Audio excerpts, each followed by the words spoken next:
Express Balita. Matapos kumpirmahin si Dindin Palma nga ang batang natagpuang patay sa loob ng isang maleta. Sinabi ngayon ng National Bureau of Investigation na sa sentro na ang kanilang investigasyon sa yaya ng bata. Ang detalye nito sa Express Balita ni Jinky Baticados. Nilinaw ngayon ng National Bureau of Investigation ang kanilang panig hinggil sa ginawang DNA test sa mga labi ni Geraldine Dindin Palma. Ang batang isinilid sa luggage bag at nakitang palutang-lutang sa ilog ng Tondo. Ito kasunod ng naging reaksyon ni Gary Palma, ang ama ng batang biktima. Hindi kasi nag-match ang resulta ng DNA test sa kanya, gayong 99.9% match ito sa inang si Thelma Estrabela. Nais umanong ipaulit ni Palma ang test sa isang pribadong ahensya.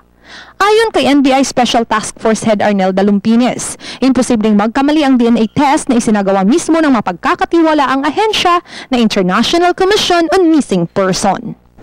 Hindi kasi kung tatanungin mo ang reliability ng DNA, talagang very reliable yun. Una-una, yung sa tsunami sa Thailand, ito ginamit nila. Tapos yung paglubog ng barko natin dito, sila rin nag-identify ng mga bodies. 9/11. Pati sa 9/11. At saka dyan, yung findings na yan, sa sinabi sa akin ni Pelman na confidential, talagang napatutuhanan ng findings. Bagamat tumanggi nang magbigay pa ng pahayag ang NBI hinggil sa kung ano man ang namamagitan sa magka-live-in na Gary Palma at Thelma Estrabela na siyang mga magulang ni Dindin, sinabi ni Dalumpines na ginawa na nila ang kanilang tungkulin hinggil sa kaso. Ito ay ang tukuyin ng bangkay ng bata kung ito nga ba si Dindin Palma at kung totoo nga bang pinagsamantalahan ito. Kasi ang inaabot dahil baka mag-away sila mag-asawa.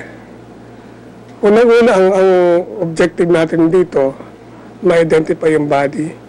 Hindi ma-identify kung sino ang parents So ngayon, ma-identify na yung body. So nasabi yung purpose So ngayon, ito kasi nasa public interest nasa newspaper lagi ito, hinahanap sa amin ng mga tao, ano ba ang findings talaga dyan sa DNA? So kami naman, since na-inform ko na yung nanay na ito ang findings, so nilabas na namin kasi ilalabas namin sa court yan Sa ngayon, nakasentro ang investigasyon ng NBI sa paghahanap kay Marites Untog, ang yaya ng batang siyang pinagsususpetsahan din na naging kasabwat sa sinasabing pangingidnap. Aalamin din ng NBI kung kidnap or ransom nga ba ang kasong ito at kung sino-sino pa ang dapat managot. Ako si Jinky Baticados, Nagbabalita Express. Muling inisyuhan ng Criminal Investigation and Detection Group o CIDG ng arrest warrant si Legacy Group owner Celso de Los Angeles habang nakaratay ito sa sakit na cancer sa St. Luke's Medical Center sa Quezon City. Ito naman ay nagmula sa Cagayan de Oro Regional Trial Court kung saan isang hiwalay na kaso ng syndicated estafa ang isinampa laban sa alkalde ng Santo Domingo, Albay. Sa ngayon, bumubuti naman daw ang kalagayan ni De Los Angeles kahit pa may mga tubo pa ring nakakabit sa lalamunan at tiyan nito.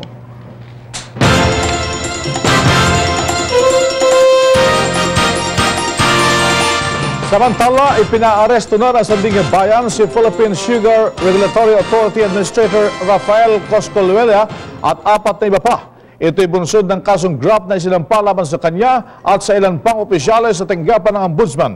Kaugnay ng pagbili ng umano'y overpriced na 20,000 pesos na medical at farm equipment ng walang lisensya mula sa Bureau of Food and Drugs. Ito'y noong nagsisilbi pa si Coscoluela bilang gobernador ng Negros Occidental. Maaari pa rin namang magpiyansa sa halagang 30,000 piso ang mga akusado at pinagbawalan na rin ang mga itong makalabas ng bansa. Simula bukas, Hulyo 17, hindi na iiral ang suspensyon sa Joint Agreement on Safety and Immunity Guarantees o JASIG. Ayon kay Presidential Advisor on the Peace Process, Avelino Razon, ito'y para bigyang daan ang paghahanda ng mga negosyador mula sa mga rebeleng grupo para sa pagsisimulang muli ng peace talks sa Oslo, Norway sa susunod na buwan. Kumpiyansa si Razon na sa pamamagitan nito ay makakamit na rin ang matagal nang inaasahang na kapayapaan at kaayusan sa Mindanao. Agosto pa lamang ay magsisimula na ang Philippine National Police sa pagtanggap at pagproseso sa mga loose firearms. Ito bagamat buwan ng Oktubre lang ang inaprubahan ng Pangulong Gloria Macapagal Arroyo sa huling gun amnesty program. Sa tala ng PNP, mahigit 1 milyon na ang loose firearms sa bansa. Kabilang na dito ang mahigit kalahating milyong baril na hindi na na-renew.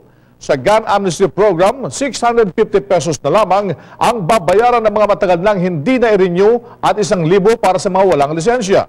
5 milyong piso naman ang inilaan ng pamahalaan na reward sa mga sinumang makakapagturo sa mga nagmamayari ng mga loose firearms.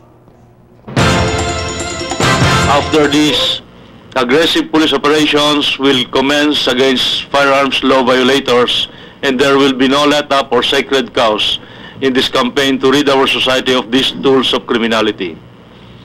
We are optimistic that upon determination of the last and final gun amnesty on October 31 this year, laws imposing higher penalties and non-bailable offenses shall have been enacted. Magbabalik ang Express Balita makalipas ang ilang paalam. Express Balita. Nilinaw ngayon ni Department of Interior and Local Government Secretary Ronaldo Puno na hindi siya nagpa-opera sa puso o isyong politika ang sadya niya sa Estados Unidos. Dumalo raw siya sa kasal ng kanyang anak sa San Francisco, California at inilaan ang oras na makapiling ang pamilya. Maliban daw sa pamilya, tanging ang pag-aalaga sa asong si Magnus Fortes ang kanyang pinagkaabalahan.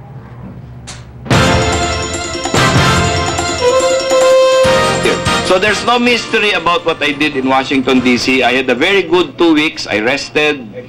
I had a very good time with my family. I spent quality time with my parents, who are both 86 years old. And, well, that's all there is to it. I'm back at work. We're going to do everything that we need to do in the department to make it move forward. Nasa community level na ang transmission ng H1N1 virus sa Eastern Visayas. Ibig sabihin, higit na sa 100 ang bilang ng kumpirmadong kaso na naturang sakit sa nasabing rehiyon. Ayon sa Department of Health, umabot na kasi sa 122 ang bilang ng kumpirmadong may sakit na H1N1 sa lugar. Mahigit sa 100 dito ay mga estudyante. Pero 73% naman umano sa mga kasong ito ay gumaling na.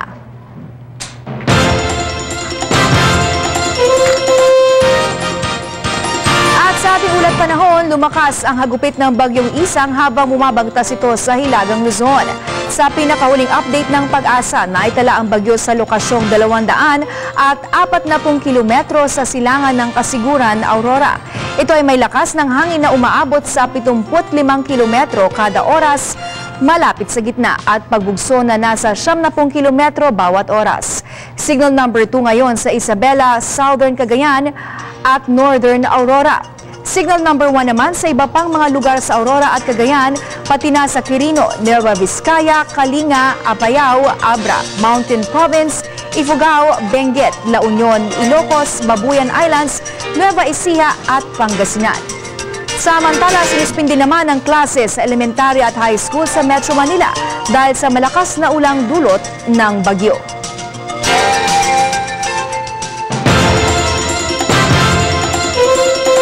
Samantala, bilang bahagi ng isang taong selebrasyon para sa Quadricentennial Celebration ng Baler, itatampok ang sarsuelang pinamagatang Baler ng Puso Ko sa Agosto 12 hanggang 15. Ito ay alinsunod sa Presidential Proclamation 1696 na nagtatagda sa taong 2009 bilang Year of Baler na iniugnay sa mga kaganapang kultural ng Baler Week at Buwan ng Wika. Ang kwento ng Baler ay nagsasalamin sa yaman ng pamana ng makasaysayang bayan mula sa kanyang pagkakatatag. 400 taon na ang nakakalipas.